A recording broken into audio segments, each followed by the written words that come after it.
দাঁড়ায় দাঁড়ায় বইসে বইসে এক রাখাল ছাগল দুম্বা ভেড়া এদেরকে ঘাস খাওয়ায়। উনি হাঁটতে হাঁটতে গেলেন ওই রাখালের কাছে, তাড়াতাড়ি গেলেন, গিয়া রাখালের সালাম দিলেন। রাখাল সালামের জবাব দিলেন। রাখালরে বললেন, রাখাল ভাই, আমার পেটে প্রচণ্ড ক্ষুধা, তুমি যদি আমার একটু ছাগলের দুধ দোয়া দিতা তাহলে আমি একটু খাইয়া পেটটা নিবারণ করতাম। এবার ওমরকে ওই রাখাল জিজ্ঞাসা করতেছে, ভাই তোমার যে আমি দুধ দেব তুমি কেডা? কে তুমি? তোমার যে আমি দুধ দেব কেডা তুমি কও? ওমর কেডা? ওমর যদি কয় যে আমি ওমর, তো রাখালের পাশা ঠিক থাকবে? কথা হয় না। হ্যাঁ, আর পাশা গরম হয়ে যাইবে না যে এত বড় নেতা। রে আল্লাহ, আমাকে দেশের পাতি নেতা এই নাম দিতে জিগে আমি কেডা? আমার সে আমি অমুক সাবেক, উনি সাবেক সাবেক চেয়ারম্যান, সাবেক মেম্বার, হ্যাঁ, সাবেক এমপি, পরিচয় দিয়ে দিত ডাইরেক্ট। আমরা কত বক্তারা আডি, আমি অমুক বক্তা, অমুক তক্তা, আমি নাম কি তার? তোমার জিগে আছে যে তোমার যে দুধ দেবো তুমি কেডা? ওমর কয়, আল্লাহ আমার জিগে যে আমি কেডা, আমি কি বলবো যে আমি ওমর? আর ওমর যদি কয় যে আমি ওমর, তাহলে কি আর কোরআন দিয়ে দেশ চলে কিনা, কি আর দেখা হবে? তাই তিনি আর পরিচয় দিলেন না, পরিচয় গোপন। কোরআনের দিকে তাকাইলেন, মিল্লাতা আবিকুম ইব্রাহিম হুয়া সাম্মাকুমুল মুসলিমিন। রাখালরে ডাক দিয়া বলে, ভাই রাখাল, আমি আর কেউ নয়, আমি একজন মুসলিম, আমি একজন মুসলমান। এই কথা বলাতে রাখাল ওমরে ডাক দিয়া বলে, তুমি যে মুসলমান আসল না নকল? ওমরে জিজ্ঞাসা, তুমি আসল না নকল? ওমর কয় কি?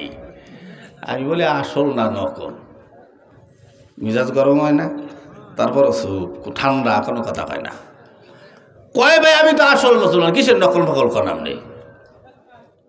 রাখাল আওয়াজ দেখায়, ভাই এই জন্য বললাম, কারণ যে আসল মুসলমান সে কোনো দিন আমি রাখালের কাছে দুধ চাইতে পারে না। বলেন তো, যারা আসল মুসলমান তারা চাবে কার কাছে?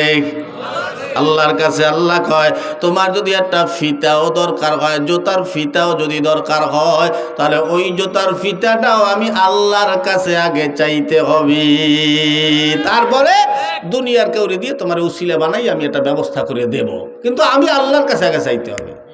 আমরা চাই খালি ঠিক ঠিক কইয়ে তো যাই, চাই না তো কেউ। এ মুসলমান, এবার জিগায় তুমি আসল না নকল? কয় ভাই আমি আসল মুসলমান। কয় আসল মুসলমান হইলে তো আমার কাছে চাইতে পারে না, চাবে তো আল্লাহর কাছে। ওমর চিন্তা করলেন, কথা তো মিছা নয়, কথা তো খারাপও কথা নয়, আমি তো ভুল করছি, আসলেই তো আমার আল্লাহর কাছে আগে চাওয়া দরকার ছিল। ওমর বললে পালাইছে, ভাই আমার আসলে ভুল হইয়া গেছে। রাখাল কয়, ভুল হইছে স্বীকার করেন? কয় হয়। কয় তাহলে তওবা করেন। ওমর কয় তওবা করতে, কারণ ওমর ওই তওবা করার কথা হইনি, চুপ হয়ে গেছে। কারণ একটু চুপ থাকলে আমরা অনেকে কিন্তু মনে করি যে মানে অশিক্ষিত, তাই রাখাল মনে করছে অশিক্ষিত মানুষ মনে হয় তওবা জানে না। কয়টা ভাই আমি আপনারে ভরাই দিই, আপনি পড়েন। তখন আমার সাথে আস্তাগফিরুল্লাহ রব্বি মিন কুল্লি যামবি ওয়া আতুবু ইলাইহি ওমরে পড়াইলেন। এবার ওমর কয়, ভাই ঠিক আছে বুঝলাম, আল্লাহর হস্তে আমার একটু ছাগলের দুধ দাও, তাহলে আমি খাইয়া আমার পেটটা একটু নিবারণ করতাম। এবার রাখাল বলে আমি তো এই দুধের মালিক নেই, ছাগলের মালিক না, আমি তোমারে কেমনে দুধ দেব? বলে তুমি তো একটু মুনাফেক টাইপের মানুষ। ওমরের মেজাজটা গরম হয়ে গেল, আমি মুনাফেক টাইপের মানুষ কি কওটাও কি এগুলা ফাউল কথা কও? এটার মালিক তো আমি না, মালিক তুই আর একজন কথা, মালিকের অনুমতি নিয়ে আসতে হইবে আমার। তাই মালিকের কাছে যাইতে হবে, অনুমতি আনবো, তারপরে অনুমতি দিলে তোমার এসে আমি দুধ দহন কইরা দেব, খাবা। ওমর চিন্তায় পড়ে গেল, ওরে আল্লাহ, ও এখান দিয়ে মালিকের কাছে যাবে, এরপরে আসবে, তাতে আমার পেট ঠিক থাকবে না, অনেক সময় লাগবে। এই কথা বলাতে কয়, ভাই তোমারে আমি কয়টা টাকা দেবো, অনেক ঘুষ, কয়টা টাকা দেবো, এই টাকা নিয়ে তুমি আমার ছাগলের দুধ দাও। এই কথা বলাতে রাখাল চওড়া হয়ে গেল। রাখাল বলে, আপনার মাথাটা কি ঠিক আছে? এই দেশটা চালায় কেটে আপনি কি জানেন? কয় না ভাই আমি তো জানি না। কয় কন্ত কিরা চালায়? কয় এই দেশটা চালায় হযরত ওমর, কোরআন দিয়া দেশ চালায়। আমি যদি আপনার কাছ থেকে টাকা নিয়ে দুধ দেয়, আমার কল্লা তো যাবে, আপনার কল্লাও শেষ হয়ে যাবে, থাকবে না। এই কথাটা শোনার সঙ্গে সঙ্গে ওমরের একটু ভালো লাগিয়ে গেল। ওমর যে দেশ চালাইতে আছে কোরআন দিয়া ধরা খাই যাইতে আছে। সামান্য একটা রাখালের ভিতরে এই কোরআন দিয়া যে চলে দেশটা, সেটাই ফুইটে উঠছে। সামান্য একটা রাখালও ঘুষ খাইতে চায় না। আর আমাদের দেশে ঘুষের অভাব হয় না, ঘুষের কারণে ব্রিলিয়ান্ট ছাত্রদের চাকরি হয় না, ঠিক না? ভালো ভালো গরিব ঘরের ছেলেরা চাকরি দিতে পারে না, কারণ কি? ঘুষ দিতে পারতে আছে না। চাকরি পায় কারা? তারা ভালো বিদ্যা নাই, পড়ালা ভালো করতে পারে নাই, টাকা দিয়ে পাস করছে, টাকা দিয়ে পরীক্ষা দিয়েছে, টাকা দিয়া চাকরি পাইছে, লক্ষ লক্ষ টাকা আছে, ঘুষ দিয়েছে, চাকরি হয়ে গেছে, ও হয়েছে ইঞ্জিনিয়ার। এই জন্য ইঞ্জিনিয়ার হইয়ে রডের মধ্যে বাস ঢুকায়। এই কথা কন না কা? রডের মধ্যে বাস দেয়। রাস্তা, এই রাস্তা বানাই থুয়ে যায়, এক কুল দিয়ে রাস্তা বানাই আর এক কুলে যায়, এক কুল দিয়ে চুলকানি শুরু হয়ে যায়, রাস্তা খাউজি মুজি ভেঙেছিল, শেষ। ইঞ্জিনিয়ার ওই যে অটো পাস করে হয়েছে, অটো পাস হয়েছে ডাক্তার, ডাক্তার হয়েছে বউরে লই গিয়ে সিজার করতে, ওই বউ সিজার করিয়া ডাক্তাররা ওই বাচ্চা গোবার করিয়া আবার পেটের মধ্যে কোন কারণে জানে ছুরি হান্দাই দিয়ে কিন্তু সেলাই করিয়ে দিচ্ছে, পেটের মধ্যে ছুরি হান্দাইয়ে এলো অটো ডাক্তার। ঘুষছাড়া হয় না। ভালো ভালো ছেলেদেরকে চাকরি দাও, দেশ উন্নত হবে।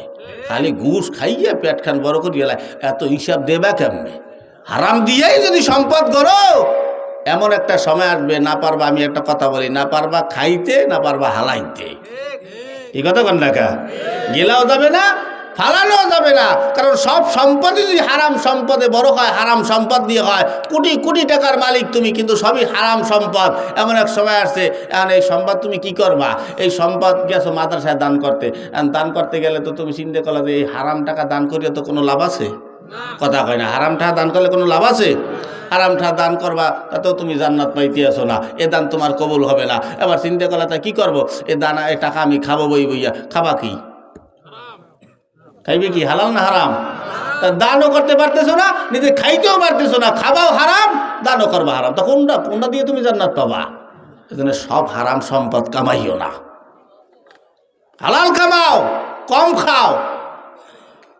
খেজুর খাও করে বই বই কিনিয়া, ঠিক না?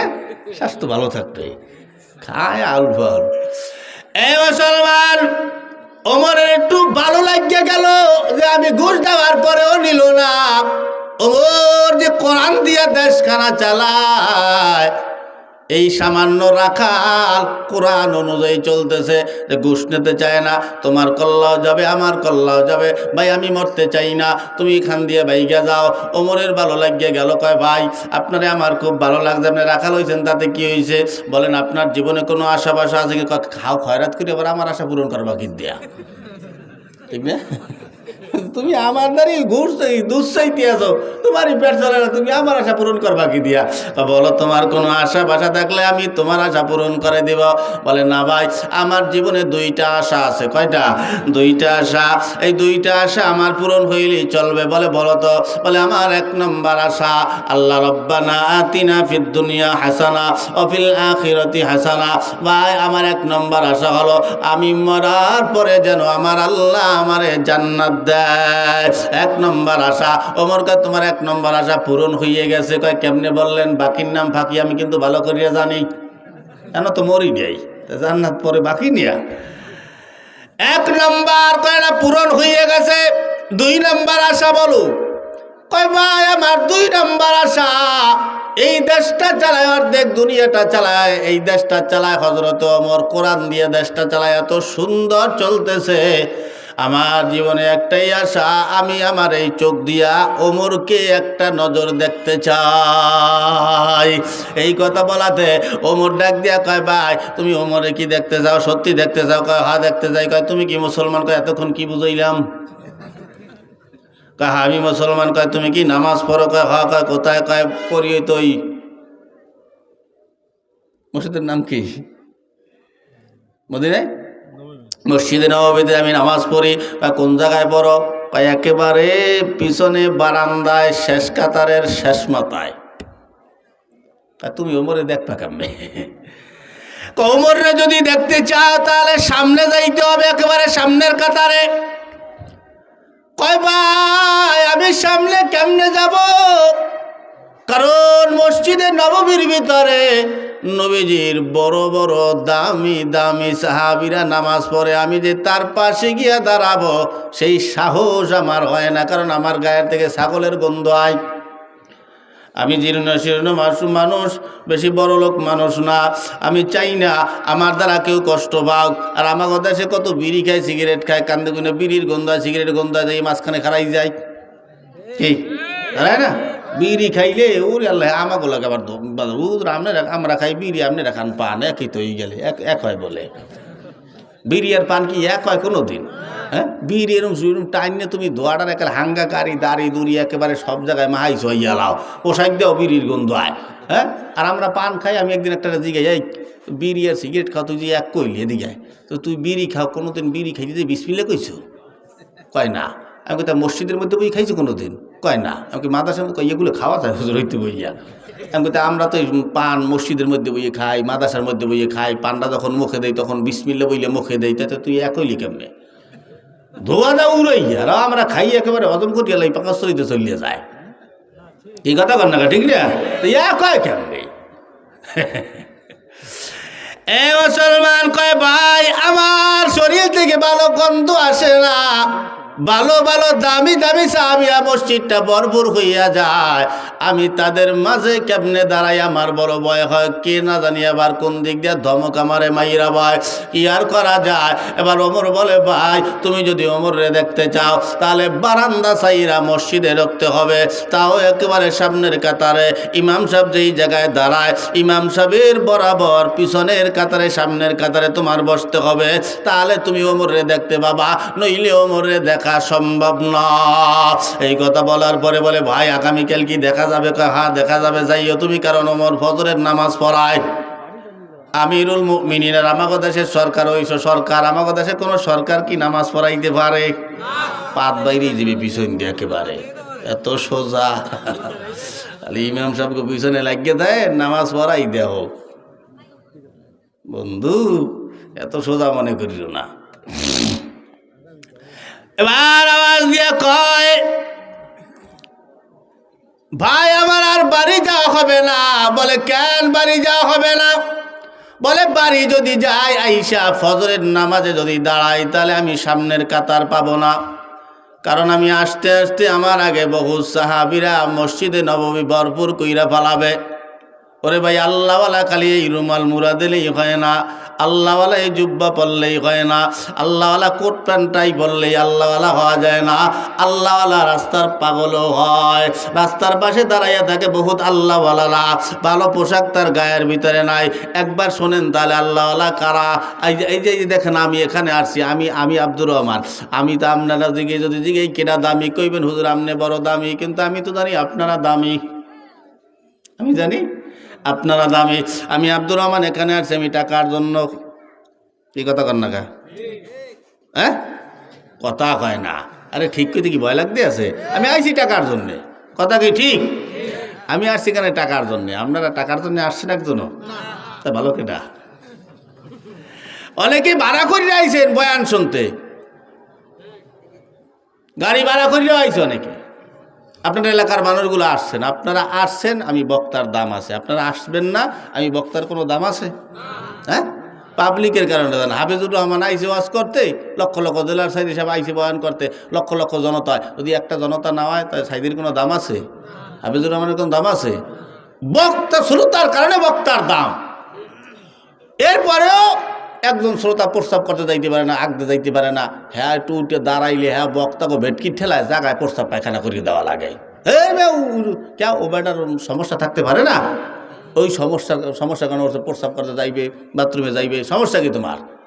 ভেটকি সেটি আমি কোনো পাবলিকের ধমক টমক দেই না। আপনারা আসছেন, আপনারা নিচে বসছেন, আমি কিন্তু উপরে বসছি।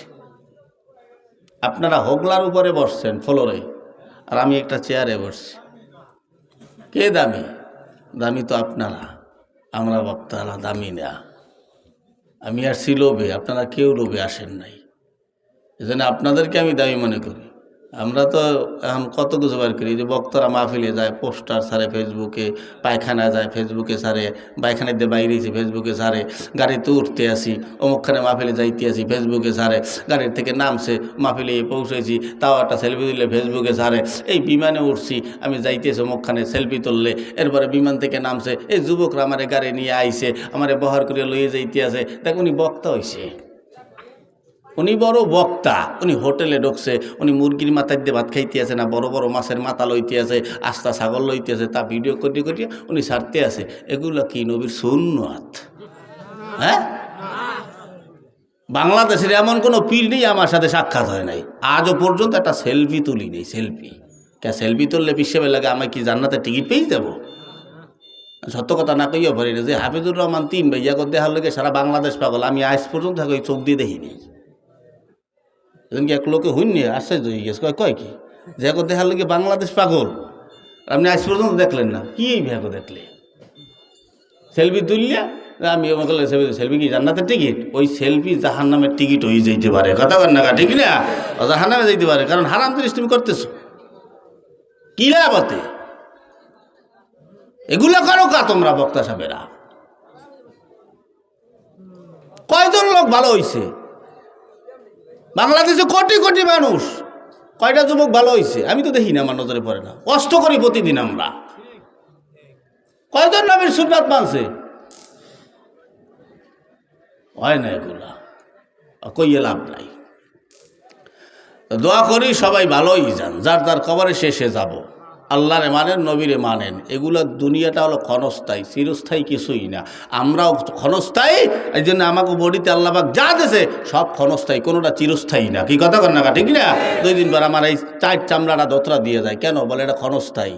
আমার নখ পড়িয়ে যায়, কেন বলে ক্ষণস্থায়ী। আমার চোখের পাওয়ার কমে যায়, কেন? ক্ষণস্থায়ী। আমার দাঁত বইরা যায়, এখন আড্ডি চাবাই খাই, কয়েকদিন পর কলাও খাইতে পারবো না। কি কথা কর না গা? হ্যাঁ, জৈবন এখন আছে, 2 বছর পরে আবার ডাউন, শেষ, নাই জৈবন। কেন? এগুলো ক্ষণস্থায়ী, থাকতে পারবো না। তাই ওই আল্লাহরে মান্য, নবীর সুন্নাতটা মান্য, কবরে যাইও, দিনই কাজ কইরা তারপরে কবরে যাও। এই টাকা পয়সা সম্পদ এগুলো কোনোটাই কাজে আসবে না। আপনি বড় লোক, আপনার 3 খান কাপড়ের কাপড়, ওটার দাম একটু বেশি, আর আমি গরিব, আমার কাপড়ের কাপড়টার একটু দাম কম। এই আল্লাহওয়ালা খালি পোশাকে হয় না। শোনেন, একবার মদিনায় দুর্ভিক্ষ দেখা দিয়েছে, সাহাবীরা অনেকে বাচ্চা রয়েছে, অনেক সাহাবীরা বাঁচা, অনেক সাহাবীরা দুর্ভিক্ষ হওয়াতে সাহাবীরাও নামাজ কালাম পরে আল্লাহর দরবারে দোয়া করে, কিন্তু কোনো কাম হয় না। দুর্ভিক্ষ হয় কিন্তু বৃষ্টি হয় না, বৃষ্টির খুব প্রয়োজন। একদিন রাত্রিবেলা সাহাবীরার আমার নাম মনে নাই, এক সাহাবী মসজিদের ভিতরে ঢুকছেন রাত 3টার দিকে।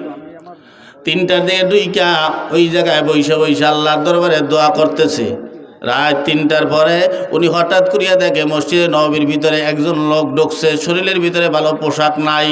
ওই লোকটা টপ টপ করিয়া হাইটাইছে একটা খুঁটির গোড়ায়, একটা খাম্বার গোড়ায়, ওখানে উনি বৈশা বললেন নামাজের হালতে, নামাজও পড়ে নাই, নামাজের হালতে ওই জায়গায় বৈশা গেলেন। নামাজের হালতে বৈশায় 2টা হাত আল্লাহর দরবারে এইভাবে বাড়াইয়া দিয়েছে। আমাদের নবী যখন দোয়া করতেন এইভাবে হাত উপরের দিকে উঠাইয়া দিতেন, আর আমরা মোনাজাত করি এইখানে, ঠিক না? এই জায়গায় মোনাজাত ধরে বই রয়েছে, এরকম করে ধরে বই রয়েছে মোনাজাত। কত রকম মোনাজাত, এগুলো মোনাজাত ধরছে, এগুলো কোমর খাউ জইতে আছে, পাছা খাউ জইতে আছে, ঠ্যাং খাউ জইতে আছে, মোনাজাত করি।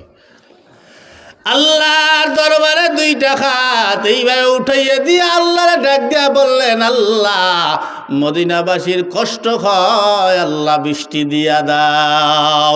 এই কথা যখন বললেন, এই কথা বইলেই লোকটা চলে গেল।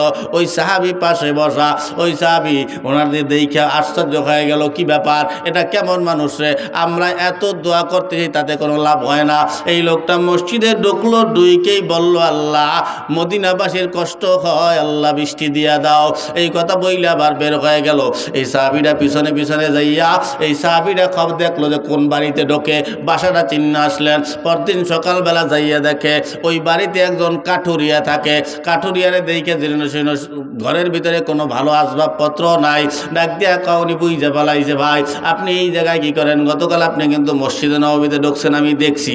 এই কথা বলাতে কয়, ভাই আপনি দেখতে ফেলাইছেন, বুঝতে ফেলাইছেন। বলে, ভাই তোমার আর এখানে থাকা লাগবে না, তুমি চলো, তোমার যত খাবারের দরকার হয় আমি একলা তোমারে খাওয়াবো, খালি আল্লাহরে ডাকবা আর ঘুমাবা, আর কোনো কাম তোমার নাই। কয়, ভাই আপনি জানছেন এতটুকুনি ভালো কথা, আপনার কাছে একটা আবদার, আমি যতদিন বাইচা আছি ততদিনের ভিতরে এই কথা দুনিয়ার কারো কাছে আপনি বলবেন না।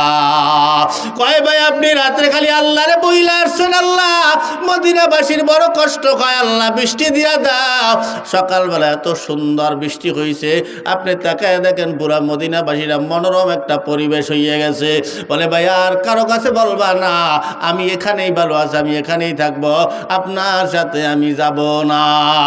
তাই দেখা বোঝা যায় না কে আল্লাহওয়ালা আর কে বেঈমানওয়ালা, এটা বোঝা যায় না। এই জন্যে আল্লাহওয়ালা খালি পোশাকে হয় না, আল্লাহওয়ালা আপনাদের মাঝেও থাকতে পারে। এই জন্য আমি আপনাদেরকে ভালো জানি। এবার ওমর আওয়াজ দিয়া কয়, ভাই তুমি যদি নামাজ পড়তে চাও, ওমরে দেখতে চাও, তাহলে মসজিদে নববীতে গিয়ে একেবারে প্রথম কাতারে নামাজ পড়া লাগবে। এই কথা বলাতে কয়, আর বাড়ি যাওয়া হবে না। বলে, কেন? বলে, মসজিদের ভিতরেই থাকবো। বলে, ভাই তুমি যে মসজিদের ভিতরে থাকবে, ফতুয়া পাইলা কই? আমরা তো কত মসজিদের মধ্যে থাকি, ঠিক না? মসজিদের মধ্যে ঘুমাইয়া থাকি। ওমর কয়, তুমি মসজিদের মধ্যে থাকবা, ফতুয়া পাইলা কই? বলে, ভাই আমি যদি বাড়ি যাই তাহলে আইসা আমি আর মসজিদে জায়গা পাবো না, ওমরেও আমার দেখা হবে না। ঠিক আছে, ওই দিন রাত্রটা মসজিদে উনি ঘুমাইলেন। পরদিন সকালবেলা ওইটা একেবারে সামনের কাতারে ওমর যেই জায়গায় নামাজ পড়াবে, ওমরের পিছন বরাবর প্রথম কাতারে ওই লোক দাঁড়ায় গেল, ওই রাখাল।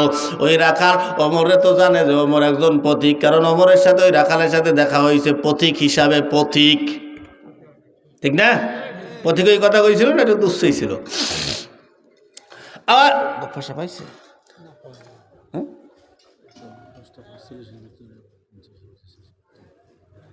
ভিতরে আসবেন, কটার ভিতরে আসবেন? কত বাজে? আসেন মুসলমান নবীর কষ্ট হইতে আছে, হ্যাঁ খারাপ লাগে? চলবে ইনশাল্লাহ। চলার পক্ষে কারা কারা? আল্লাহ আমায় কাবা দেখাও না, দেখাও সোনারি মদিনা। আল্লাহ আমায় মক্কা দেখাও না, দেখাও সোনারি মদিনা। জোরে বলা যাবে কি মারহাবা? যার কারণে গুম্মর আসে না, দেখাও সোনারি মদিনা। আল্লাহ আমায় কাবা দেখাও না, দেখাও সোনারি মদিনা। কাবা তফ করিব, সাফা মারওয়া দৌড়িব, তারপরে আমি জমজম পানি খাব। তারপর পড়ব নামাজ দেখো না, তারপর পড়ব নামাজ দেখো না, দেখাও সোনারি মদিনা। আল্লাহ আমায় মক্কা দেখাও না, দেখাও সোনারি মদিনা। মদিনা মুনাওয়ারা যাহা বিশ্বেরই সেরা, যেথায় শুয়ে আছে মোর নবীজি পিয়ারা। এ পরে আছি দিন যে কাটে না, এ পরে আছি দিন যে কাটে না, দেখাও সোনারি মদিনা, দেখাও সোনারি মদিনা। আল্লাহ আমায় কাবা দেখাও না, দেখাও সোনারি মদিনা। আরাফাতে যাইব আমি হাজি হইব, মুজদালিফাতে গিয়ে আমি পাথর কুড়াব। এ শয়তান মারব গিয়ে মিনায় বলো না, এ শয়তান মারব গিয়ে মিনায় বলো না, দেখাও সোনারি মদিনা। আল্লাহ আমায় কাবা দেখাও না, দেখাও সোনারি মদিনা। যার কারণে ঘুমর আসে না, দেখাও সোনারি মদিনা। জোরে চিল্লা বলেন মারহাবা। এবার আমার ওই রাখাল পরদিন সকালবেলা সবার আগে উঠা উনি গেলেন মসজিদে নববীর ভিতরে। একেবারে ওমর যেই জায়গায় নামাজ পড়া ইমাম, একেবারে তার বরাবর পিছনে নামাজে দাঁড়ায় যায়। অথচ আল্লাহর নবী যখন নামাজ পড়াবে, আল্লাহর নবী নামাজ পড়াবে, ইমামতির মুসাল্লা ইমামতি করবে, নবীর পিছন বরাবর দাঁড়াবে হজরতে আবু বকর। আর নবী মারা যাওয়ার পরে আবু বকর যখন ইমামতির মুসাল্লায়, আবু বকরের পিছন বরাবর দাঁড়াবে হজরতে ওমর। ওমর যখন আবার ইমামতির মুসাল্লায় নামাজে দাঁড়াবে, ওমরের পিছন বরাবর সমান সমান দাঁড়াবে হজরতে ওসমান। ওসমান যখন নামাজের মুসাল্লায় দাঁড়াবে, ইমামতির মুসাল্লায় দাঁড়াবে, ওই ওসমানের পিছন বরাবর দাঁড়াবে হজরতে আলী। এই পর্যন্তই নবী বলছেন যে আমি নামাজ পড়ালে আমার পিছনে দাঁড়াবে আবু বকর, আবু বকর নামাজ পড়ালে তার পিছনে দাঁড়াবে হজরতে ওমর, ওমর নামাজ পড়ালে তার পিছনে দাঁড়াবে হজরতে ওসমান, ওসমান নামাজ পড়ালে তার পিছন বরাবর দাঁড়াবে হজরতে আলী। এই চারটার কথা বইলেই আল্লাহ নবী শেষ করে দিয়েছে, আর বলেন নাই। তার মানে বোঝা যায় খোলাফায়ে রাশেদার যুগ এই পর্যন্তই ছিল। এ মুসলমান, এবার ওসমান হজরত ওমরের পিছন বরাবর দাঁড়াবে। কিন্তু ওসমান পরদিন সকালবেলা ফজরের নামাজ পড়তে যাইয়া ভিতরে ঢোকার সঙ্গে সঙ্গেই তাকাইয়া দেখে ওমরের জায়গায় কে যেন বইসা রইছে। ওমর আর কোনো কথা কয় না, দূরের থেকে দেখি জানি কেমন কেমন লাগ দিয়া যায়, কি ব্যাপার। এরকম আমার দেশে যদি হইতো, ঠিক না, যে আমি ওসমান সভাপতি, সেক্রেটারি, আরো কত বড় লোক নামাজ পড়তে ঢুকলে আমরা তাকে ঠেইলিয়া সারে সার খুঁজেইব ইসের সামনে বিশেষ কথা, ভালো পোশাক নাই। আল্লাহর ঘর এমন একটা ঘর, ওখানে সবাই সমান। কিসের ভিখারি আর ভিখারি, কোটি সম্পদ তামাম দুনিয়ার মালিকও যদি হয়, মসজিদের ভিতরে ঢুকে আল্লাহর ঘর, ওখানে কারো রাজত্ব চলবে না। ওখানে ঢুকে তুমি যেই জায়গায় জায়গা পাবো ওই জায়গায় বসবা। যদি কেউ ওইটা তোমার জায়গা দেয়, ওটা হলো তোমার সম্মান করছে, কি কথা না, ঠিক না? তো তুমি ঠেললা কাউরে সরাই বসতে পারবা না। ওমরের জায়গায় বসছে, ওই ওসমানের জায়গায় বসছে, ওসমান ঠেললে বসতে পারতো না। তাই তুই আমার জায়গায় বসে পোশাক টোশাক কেমন কওয়ার সাহস পায় নাই। কারণ ওসমানের ভিতরে কার ভয়? ওসমান রাদিয়াল্লাহু তাআলা আনহুরে দেখা ফেরেশতারা পর্যন্ত লজ্জা পাইতো। একদিন আল্লাহর নবী আয়েশা সিদ্দিকা রাদিয়াল্লাহু তাআলা আনহার এই রানের উপরে মাথা দিয়ে শুয়ে রয়েছে। অথচ আবু বকর ওমর দোনোজনই নবীর শ্বশুর, দোনোজন। আবু বকর আসছে, নবী মাথা উঠায় নাই। ওমর আসছে, নবী মাথা উঠায় নাই। ওসমান আইয়া সালাম দিয়েছে, আসসালামু আলাইকা ইয়া রাসূলুল্লাহ। যখনই সালাম দিয়েছে, আল্লাহ নবী ওইটা একেবারে ঠিকঠাক শরীরের একটু পোশাকটা একটু ঠিকঠাক করিয়া এইবার বস। আয়সা জিজ্ঞাইতেছি, ইয়া রাসূলুল্লাহ, যে আমার আব্বাই আসলো, এরপরে ওমর রাদিয়াল্লাহু তাআলা আনহু আসলো, আপনি ওদের সময় উঠলেন না, ওসমানের সময় আপনি উঠতে বসলেন কেন? আয়সা, তুমি জানো না, যেই ওসমানরে দেখলে ফেরেশতারা পর্যন্ত লজ্জা পায়, এত লাজুক আমার সাহাবী ওসমান, আমি সেই ওসমানের সম্মান করবো না, করবো কাকে? এই ওসমান তার জায়গা দখল করে বই রয়েছে ওই রাখাল, তার গায়ে নে গন্ধ ছাগলের। এখন ওসমান ওখানে যাইয়া তার পাশের সিটে বইসা নামাজ পড়লেন। নামাজ পড়া এবার ওই রাখালের দিকে খালি এরকম চায়, কতক্ষণ পর এরকম চায়। আপনারা আমার হারাদিন দেখবেন, কোনো অসুবিধা নাই। দেখবেন একটা কালা লোক বা একটা ভ্যানওয়ালা পাশে বসে বসলে, একটু গরিব টেবিল একটু পাশে বসলে, এরকম কয়েকবার চাইলে ওর কিন্তু মেজাজ গরম হয়ে যায়। এবার এরকম বারবার চাইগা, এই আপনি কি কোনোদিন লোক টোক দেয় সান খেলি কি বারবার কি দেখেন, কি কবে না? একটা কালা মানুষ যদি হয়, যদি এরকম কয়েকবার চায়, তাই মেজাজ গরম হয়ে যায়। তার ওসমান ও তো এমনি রাখাল, আর ওই ওসমান রাদিয়াল্লাহু তাআলা আনহু কতক্ষণ পর পর ওই লোকের দিকে চায়, জিগেই দিয়ে সাহস পায় না যে ভাই আপনি কি ডা, জিগি নিয়ে সাহস পায় না। তো এরকম কয়েকবার ওরকম চাইছি, ধমক দেয় আপনি কী দেখেন ওরকম করে চাইছি বারবার আয় খাল বানু। এদিক দিয়ে পিছন দিয়ে অন্য সাহাবিরা চাইতে গেছে, যাই বেড়া তুই ছেলে কেডা, জিন্নুরাইন যাকে বলা হয় নবীর 2 ভাইয়ের জামাই বেড়া, তুই চাইতে ওরো ওসমান। রাখাল দেশে কান দিয়ে, রাখাল ভয়ের ঠেলায় কান দিয়ে দেশ। রাখাল কয় ভাই এই জন্যেই আমি মসজিদে নববীর ভিতরে আসতে চাই না, তবে ভাই তোমরা টেনশন করিও না, আমি এই আজকে আসছি, এই একক্তই আসছি, এরপরে আর কোনো দিন আমি আসব না।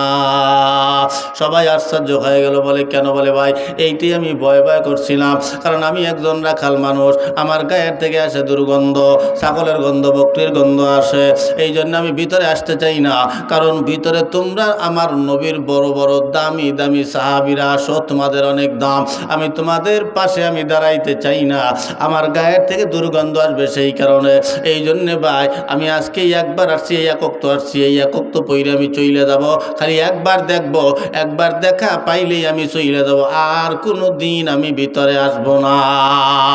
এই কথা বলার পরে ওসমান কয় ভাই তুমি এখানে আসছো একক্ত নামাজ পড়বা, আবার এই একবার আসছো আইসা আবার দেখকে চলিয়ে যাবা, এটা কেমন কথা? মানে ওসমান কইতেছে যে আমি শুরু জীবন থেকে নবীর সাথে কত যুদ্ধ করছি, কত কিছু করছি, একক্ত নামাজ আমি কাজা করি নাই, আমি আজ পর্যন্ত আল্লাহরে দেখতে পারলাম না, আর এ লোক আজকে আইসে একক্তই পড়বে, আবার আজকে দেখি উনি চলিয়ে যাইবে, আর আইবে না। এই ওসমান আটটা ধরে বলছে ভাই তুমি যেহেতু আল্লাহর দেখ কথা, তুমি আমারও একটু একবার দেখাইয়া আমারও দেখাই দিও। ওসমান চিন্তা, কারণ ওসমান তো ওই রাখাল কি আল্লাহরে দেখতে আইছে, কথা হয় না। কারে? ওসমান বলছে কারে? ওসমান তো বলে যে আল্লাহরে দেখ, কি ইউরি আল্লাহ, ই আল্লাহরে দেখ খেলাইবে একক তো নামাজ পড়িয়া। কয় ভাই আমারে দেখাইও, এই কথা বইলা বলে ঠিক আছে তাহলে তুমি এই জায়গায় বইসা নামাজ পড়ো। মসজিদে নববীর সামনে দিয়ে হযরত ওমর ঢুকলেন ইমামতির মুসাল্লায়। সৌদি আরবে গেলে এখনো পাবেন, আমরা যেখানে মেম্বারে দাঁড়াই ওই সামনে দিয়ে একটা দরজা আছে, আর আমাকে দেশেরও দরজা নাই, আমাকে দেশে ইমাম সাহেব যেখান দিয়ে আসবে মুসল্লিরাও ওখান দিয়ে আসবে, এমন পরিবেশ করতে হবে ইমাম সাহেবরে দেখার সুযোগই আপনারা পাবেন না, কারণ ওই মসজিদে মেম্বারের পাশ দিয়ে একটা দরজা থাকবে, ওখান দিয়ে ইমাম সাহেব আসবে, ওখানে নামাজ পড়ে আবার ইমাম সাহেব চইলে যাবে, মুসল্লিগুলোকে সাক্ষাৎ হয় না। কিন্তু আমাদের দেশে ইমাম সাহেব যেই পথ দিয়া, মুসল্লিরাও সেই পথ দিয়া, সবাই খালি ইমাম সাহেবের লোকে অপেক্ষা করে, কই হুজুরে কই কি এখন চাই তাই পিছনে, ঠিক না? এগুলো না, এগুলো আস্তে আস্তে এই পরিবেশগুলো নষ্ট করে ভালাবেন। মেম্বারের পাশ দিয়ে একটা দরজা থাকবে, ওখান দিয়ে ইমাম সাহেব আসবে, কোনোই থাকবে না, ইমাম সাহেব এই সরেন সরেন সাইড দেন কুড়েই কাছে তারপরে আসা লাগে। ওসমান আওয়াজ দিয়া কয় এবার আমি দেখবো ওমর আইছে ইমামতের মুসাল্লা যখন দাঁড়ায়, এবার সবাই ওখানে বইসা এবার ওখানে বইসা যখন একামত শুরু হয়ে গেল, সবাই একামত দিতেছে মিল্লা। এবার একামতটা যখন শুরু হয়ে গেল, এদিক দিয়ে কদ কামাতিস সালাহ যখন বললেন, তখন ওই রাখাল দাঁড়াইয়া লোকমা দিয়ে দিলেন। সবাই আশ্চর্য হয়ে গেল, সব সাহাবীরা চেতে গেল।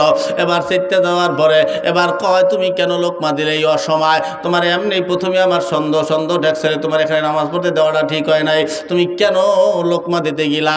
এই কথা বলাতে বলে ভাই আমি লোকমা দেওয়ার কারণ আমি তো না, আমি লোকমা দেওয়ার কারণ হলো এই পথিক। কেনা পথিক, কারণ ও তো জানে না যে ও ওমর, ও এখনো জানে না যে ইনি ওমর, ও এখনো জানে, কারণ এই পথিকের সাথে তার সাক্ষাৎ হয়েছিল ওই মাঠের ভিতরে, এজন্য উনি জানে যে এই পথিক, তো ও এখানে আসবে কেন? এখানে তো আসবে হযরত ওমর, এই পথিক এখানে কেন? এই চিন্তা করি উনি দেশের লোকমা যে পথিক হলো মেন সমস্যা। কি কষ্ট হইতে সামনে গো, শুনবেন না? অনেক লম্ফা আলোচনা, কইতে রাত কেটে যাবে, কব হ্যাঁ সারে থাকবে বলে, এরা থাকবে না আপনারা, খিচুড়ি দিয়ে দেবো, খাইয়ে লইয়ে বইলে ভালো হয় না? কষ্ট হয়ে গেলে তো একটু বসেন, তা শোনেন কি করবো, দিনই কাজের সাথে জড়িত থাকবেন তো আপনারা। এই যে দেখেন আপনাদের এই মসজিদ, এই যে মসজিদটা এখানে হইতেছে, আপনাদের জন্য খারাপ না ভালো? খারাপ না ভালো? শোনেন, বাড়ির ভিতরে মসজিদ করেন, আমি আব্দুর রহমান কোনোদিন যাব আপনাকে বাড়ির মধ্যে? এই কোনো আল্লাহওয়ালারা যাবে? আপনি যদি দাওয়াত করে না নেন কোনোদিন যাইবে? কিন্তু এই রাস্তার পাশ দিয়ে বহুত আল্লাহওয়ালারা যাবে, চলবে, ফেরবে। মসজিদ পাইছে, নামাজের টাইম হয়েছে, একটু নামাজ পড়ে যাবে। আমরা এখনও সুন্দর সুন্দর মসজিদ দেখলে মনটা, এই যে যাওয়ার সময় যে সাদা মসজিদটা, ওর কত বক্তারা ঢোহে না, একটু মনটা চায় যে আমি হেন একটু ঢুকে 2 রাকাত নামাজ পড়বো। তো আপনাদের এখানে যদি একটা সুন্দর করে মসজিদটা ছোট হোক, কিন্তু যদি সুন্দর হয় দেখবেন বহুত মানুষজন আসবে, মসজিদটা দেখে ভালো লাগবে, আল্লাহর ঘর, একটু 2 রাকাত নামাজ পড়ে যায়। এরকম বহুত আল্লাহওয়ালারা এই পথ দিয়ে যাবে, বহুত বক্তারা এই পথ দিয়ে মাহফিলে যাবে। এই অমুকখানে মাসুম ভাইয়ের মাদ্রাসা আছে, ওখানে আমরা একটু নামাজ পড়ে যাই। আমি আপনাদের এখানে মাহফিল করতে গেলে আমার অবস্থান কিন্তু আপনাকে এখানে অনেকেই আমার চেনেন, দেখেন, ঠিক না? আমি এখানে এসে থাকি, ওর এখানে খাই দাই, গোসল মোসল যা কিছু করার এখানে এসে করি, এখান দিয়ে আবার যাই। তাই এই মসজিদটা হবে এখানে আপনারা 2 টাকা, 10 টাকা, 20 টাকা, 5 টাকা, 50 টাকা, 100 টাকা, 10,000, 1,000, 20,000 ইট, বালু, সিমেন্ট, রড এগুলো দিয়ে মসজিদটা তৈরি করছেন সুন্দর করে, দর্শকের টাকা। অজান আপনারা না দিলে আল্লাহর মসজিদ চলবে। আপনারা না দিলেও শুরুর থেকে চলে আসছে, কিয়ামত পর্যন্ত চলবে এই মাহফিল। আপনারা কেউ টাকা না দিলেও মসজিদ এখানে উঠবে। কি কথা কন না গা? উঠবে, হয়তো আপনার এই এলাকার টাকা দিয়ে উঠবে, আপনার কপাল পুড়িয়ে গেছে। এই জন্য কয় মক্কার মানুষ হজ পায় না।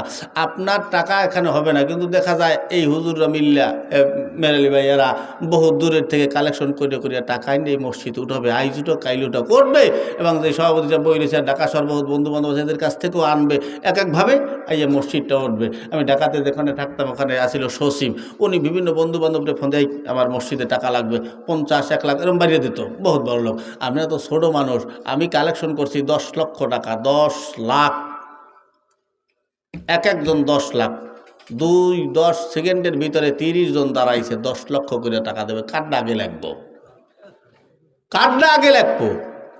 তা আপনারা তো 10 লাখের মানুষ না, 20 লাখের মানুষ না, 10,000-এর মানুষ না, তার ভিতরে ওই 2-1 থাইকে যায়, ভালো টাকা পয়সা ইনকাম করে। তা এই পথ দিয়ে যাবে। বাজান জীবনে বহুত দান করছেন, আমাদেরকে শয়তান একটা ধোঁকা দেয়, কত দান করছি আর কত করব। এইটা একটা শয়তানের ধোঁকা, এটা একটা শয়তানের ধোঁকা। আপনি 1000 দান করেন, আপনার জীবনে একটা দান কবুল হবে। কয়টা? কথা কয় না, কয়টা? একটা দান। আপনি 10 কোটি টাকাও কবুল হইতে পারে, 10 লক্ষ টাকাও কবুল হইতে পারে, আবার 10 টাকাও কবুল হইতে পারে। কথা কন না, ঠিক না? না কইয়াও পারি না। 1 লোক মরিয়ে গেছে, বুঝেছেন? মারা যাওয়ার পরে আর আল্লাহর ডাকে কইতে চাই, বান্দায় দিয়ে গায়, জি আল্লাহ, তুই হেন সোজা 8টা জাহান নামে যাবি। আল্লাহ, আমি জাহান নামে যাবো কা? কয়টা তোর আমল নামায় কিচ্ছু নাই, তুই জাহান নামে যাবি না, যাবি কই? কয় আল্লাহ, কা তুমি যে আমার দুনিয়ায় কোটি কোটি টাকার মালিক বানাইছো? হ্যাঁ বানাইছি তো। কয় আল্লাহ, ওই লক্ষ কোটি টাকাগুলা আমি যে দান করছি, দানগুলা কো? কী দান করছো? কয় অমুক মাদ্রাসায় টাকা চাইছিল, আল্লাহ কষ্ট হয়ে যায়, ওই মাদ্রাসাটা আমি নিজের টাকা দিয়ে করে দিচ্ছি, অন্তত 1.5 কোটি টাকা খরচ করছো এই মাদ্রাসার পিছনে। অমুক মসজিদ থেকে আসছে, আল্লাহ আমি 5 লক্ষ টাকার চেক লিখে দিয়ে দিছি। অমুক মসজিদ থেকে আসছে, আমি 10 লক্ষ টাকা নগদ দান করে দিছি। অমুক এলাকায় মানুষ চলতে পারে না, সামাজিক কাজ, আমি একটা ব্রিজ করে দিছি আল্লাহ নিজের টাকা দিয়া। অমুক এলাকায় বিধবারা চলতে পারে না, আমি যে কাপড় চোপড় কিনে দিয়ে আসছি, খাবার কিনে দিয়ে আসছি, গরিব দুঃখীদেরকে আমি পাশে দাঁড়াইছি, জামা কাপড় কিনে দিয়ে আসছি, খাবার দাবার দিছি। অমুক মাদ্রাসায় ছাত্রদের কষ্ট হয়, আমি রিহাল কিনে দিয়ে আসছি, টেবিল বানাই দিয়ে আসছি, যুবকদের ছাত্রদেরকে আমি যুব্য বানাই দিয়ে আসছি, কতগুলো কোরআন শরীফ কিনে দিয়ে আসছি। এই যে ভালো কাজগুলো আল্লাহ করলাম, সমাজ কল্যাণ কাজ, মসজিদ মাদ্রাসা, গরিব দুঃখী এতে মিসকিন দান করলাম, আমার এই লক্ষ কোটি টাকার দানগুলো গেল কোথায়? আল্লাহ, আল্লাহ কা তোর একটা দানও কবুল হয় নাই, তুই যাবি কই? আল্লাহ, তাই এই টাকাগুলো আমি ফাও দান করলাম না, আমি দান করলাম, আমি আমার ব্যবসা কাজে খাটাইলে আমি কত টাকার মালিক হইতে পারতাম। আল্লাহ, এই ফাও দান আমি করতে গেলাম, কাকা দান তো করছো তুই তোর নিজের লিগে, আমার জন্য করো না, এই জন্য আমি একটাও কবুল করিনি। কয়তে আল্লাহ, এখন কেমন হয়ে গেল? কেমন হয়ে গেল না? আমি এখন জাহান নামে যাবো, এটা তো আমার মনটায় চায় না যে আমি এতটা দান করে আমি জাহান নামে যাই। কারণ আমি কী করবো? আল্লাহ, যাওয়া লাগবে জাহান নামে? হ্যাঁ, যাওয়াই লাগবে। আর কইতেছে আল্লাহ, যেহেতু কষ্ট করি এতটা দান করিও, যেহেতু আমার শেষমেশ জাহান নামে যাওয়াই লাগবে, তাই টাকাগুলো করিয়ে থাকবে, আমার টাকাগুলো তুমি আমার দিয়ে দাও, আমি জাহান নামে চলে যাবো। আরে আল্লাহ কি দেবে? আমরা দাঁত দাঁত ফেলাই দেবো। কয়তো আল্লাহ, এখন আমার জাহান নামে যাইতে মনে চায়, এতটা দান করি। আল্লাহ কয়, বান্দা আমি আল্লাহ তো আসি, এত চিন্তা করো কা? আল্লাহ জাহান বান্দা কয়, কি আশাটা যে আসো এই জাহান নামে পাঠাই দিতে আসো? কয় না, তোর একটা দান আমি কবুল করছি। কয়টা? কথা কয় না, কয়টা? একটা দান। এখন ওর মাথার ভিতরে চক্কর খাইছে, আমার এই একটা দান আল্লাহ কবুল করছে কোনটা? 10 কোটি না 10 লাখ না 10,000 না 10 টাকা না 10 পয়সা, কোনটা কবুল করলো? ওর জানার কৌতূহল জাগলো। ডাক দিয়ে আল্লাহ আমার কোন দানটা কবুল হয়েছে একটু কন। মানুষ সবাই কিছু না কিছু জায়গায় ঠেকিয়ে যায়, কি কথা কন্যা? ঠিক না? খেয়াঘাটে যাই দেখবেন বহুত বড় লোক ঠেকিয়ে যায়, কারণ ওনার তো 1000 ঠেকিয়ে নোট 2 টাকার ভাড়া তো ওনার কাছে নাই। তো ওই লোকও একদিন আল্লাহর কাছে ঠেকিয়ে পড়ছে, আল্লাহ কাছে তোরে কোটি টাকার মালিক বানাইছে, কিন্তু একদিন ঠেকিয়ে গেছিলি। ওর পেটে প্রচণ্ড ক্ষুধা লাগছে। কিছু মানুষ আছে দেখবেন আমি 3 দিন না খাইলেও আমার মনে হইবে না যে আমি না খাই রয়েছি। কিন্তু আবার কিছু মানুষ আছে যখন খাবার রক্ত হয়, খাওয়ানটা না পাইলে ওর পেটে কিন্তু প্রচণ্ড ক্ষুধা লাগে, হাঁটতে চলতে কষ্ট হয়, কি কথা না? ঠিক না? তা ওরও এমন ক্ষুধা লাগছে, ও ক্ষুধার ঠেলায় চলতে পারতেছে না, কারণ খাওয়া লাগবে। তাই পকেটে হাত দিলেন, হাত দিয়ে দেখে যে পকেটে আছে মাত্র 10টা টাকা। চিন্তা করেন আল্লাহ 10 টাকা দিয়ে কি করা যায়? সামনে একটা হোটেল দেখতে পায়, হোটেলে সিঙ্গেরা পুরি বিক্রি করে। চিন্তা করলো 2 পিস সিঙ্গেরা আর 1 গ্লাস পানি খেলে পেটটা মোটামুটি ঠান্ডা হইবে, বাড়ি পর্যন্ত হাঁটতে যাওয়া যাবে। এই আশায় উনি হোটেলের দিকে রওনা দিয়েছে। হোটেলে ঢোকার আগে আগে পাশ থেকে এক লোক আইসা ডাক দিয়ে বলতেছে, ভাই আমি 3 দিন ধরে কিছু খাই নেই, আমার 10টা টাকা দিলে 2টা সিঙ্গেরা খাই পেটটা ঠান্ডা করতাম। এখন চিন্তা করে যে আল্লাহ আমি মাত্র 1 ওয়াক্ত ভাত খাই নেই, তাতেই আমার পেটের মধ্যে গাড়ি চালাইতে আছে, আর ও 3 দিন ধরে খায় নাই। ওর কি অবস্থা? পাগল ছাগল মানুষ, বাড়ি ঘর আছে না না আছে, বাড়ি খাইতে পারবে না না পারবে, তারা তো কোনো ঠিক ঠিকানা নেই। তা আমি তো বাড়ি গেলে খাবার পাবো, যা এই একটা ওক্ত লাগে আমি নাই খাইলাম, কষ্ট করে বাড়ি দিয়ে তো খাইতে পারবো না, ধর এই 10টা টাকা ওরে দিয়ে দিল। গেলেন, সিঙ্গারা খাইলেন, পানি খাইলেন, আল্লাহর দরবারে দোয়া করলেন। আল্লাহ কয় বান্দা তোর ওই দিনের ওই 10টা টাকা আমি কবুল করছি, ওই 10 টাকার উসিলায় আমি তোর সব দানগুলি কবুল করিয়া তোরে জান্নাতের মেহমান বানায় দিলাম। সুবহানাল্লাহ। তাই বাদান কোন দান কবুল হবে তা আমি জানি না, ওই করছি আর কত করব, এর মাঝখানে যেটা করবেন ওইটা বাদ পড়িয়ে গেছে, ওইটি দেখা যায় আপনার কবুলের দরজা ছিল, করছেন পিছনে বহুত, আরও করবেন ওটাও বহুত। আজকে আপনি একটা দান করবেন এই এখানের এই মসজিদটার জন্য বাজান। আপনারা মাদ্রাসার জন্য পেঁয়াজ টেজ আলু রসুন ওগুলো দান করা যায়, কিন্তু মসজিদে তার পেঁয়াজ রসুন খাবে না, ঠিক না? মসজিদে লাগবে রড লাগবে, সিমেন্ট লাগবে, বালু লাগবে, হ্যাঁ, এরপরে নগদ টাকা লাগবে, যারা কাজ করবে তাদেরকে দেওয়া লাগবে। এই জন্যে বাজানদেরকে বলবো, বাজান নিজেকে মসজিদে তো করেনি, এই প্রতিক্রিয়া যাবে, হাজার আল্লাহওয়ালারা যাবে, প্রতিক্রিয়া নামাজ পড়বে কাল কিয়ামতের ময়দানে। আপনার দেওয়া টাকা দিয়া অজুখানা করা হয়েছে, আপনার দেওয়া টাকার পানি ওই হুজুর অজু করবে, আল্লাহওয়ালারা প্রতিক্রিয়া অজু করবে। এরপরে আপনার দেওয়া সিমেন্ট, আপনার দেওয়া বালু ওই জায়গায় দাঁড়াইয়া হুজুর মানুষ নামাজ পড়বে। এরপর আপনার দেওয়া বালু সিমেন্ট ওই মসজিদের দেওয়ালে দেওয়ালে লাগানো আছে, কত শান্তি, ওরা নামাজ পড়বে বলে অর্ধেক সব সদগায় জারিয়া হিসাবে যেটা আছে আমরা জানি, ওটা আপনার আমল নামায় পৌঁছইতে থাকবে। বাজান কোন উসিলায় কে জান্নাত পাবে এটা একমাত্র আল্লাহ ছাড়া কেউ জানে না। তবে আমি চাই আজকের এই পথিকদের জন্য এই মসজিদটা এখানে যেন হয়, এই মসজিদের জন্য আপনারা যেটা দান করবেন, হোক টাকাটা 10 টাকা, হোক 10 টাকা, কিন্তু ওই 10 টাকাটাই যেন আপনার নাজাতের কারণ হইয়া যায়। একমাত্র আল্লাহর জন্য, আল্লাহর ঘরের জন্য, আল্লাহর জন্য আপনারা দান করবেন। আজকে এই মসজিদটার জন্য কিছু টাকার তো দরকার, ঠিক না? ইট বালু সিমেন্টের দরকার। হুজুর আমি 10,000 টাকা দিতে পারবো এই ইটের জন্য, আমি 10,000 ইট দিতে পারবো, বা 1,000 ইট দিতে পারবো, বা আমি 500 ইট দিতে পারবো, আমি 200 ইট দিতে পারবো, আমি হুজুর 2 বস্তা সিমেন্ট, 5 বস্তা সিমেন্ট, 1 বস্তা সিমেন্ট, যে যেটা পারবেন, বা আমি রড দিতে পারবো কিছু। মন থেকে বলতে হবে বাজান, মন এখন পারবেন এরকম কোনো কথা না।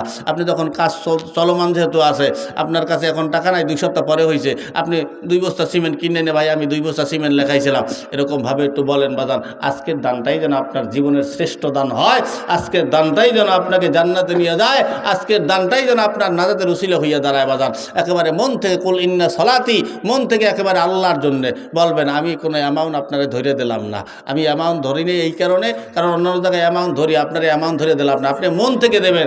আপনার মনের দানটা আমি দেখতে চাই আজকে। 2 বস্তা সিমেন্ট, কি নাম ভাই? ফারুক ফকির ভাই। এই ফারুক ফকির ভাই যদি দেয় 2 বস্তা সিমেন্ট, ঠিক না?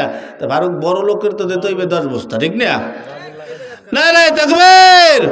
আয় আল্লাহ আমাদের ফারুক ভাই, আয় আল্লাহ 2 বস্তা সিমেন্ট আল্লাহ তোমার এই ঘরের জন্য দান করছে। আল্লাহ আমি মন থেকে বললাম, তারাও মন থেকে দিল। আল্লাহ কাল কিয়ামতের ময়দানে কত টাকা দান করছে আমি আল্লাহ জানি না, তবে আজকের এই 2 বস্তা সিমেন্ট আল্লাহ তুমি তার জান্নাতের উসিলা বানায় দিও। সকলে বলি আমিন। শালম ভাই 2 বস্তা, কি নাম? আবুল বাসার ভাই 2 বস্তা, নূর মোহাম্মদ মোল্লা এক বস্তা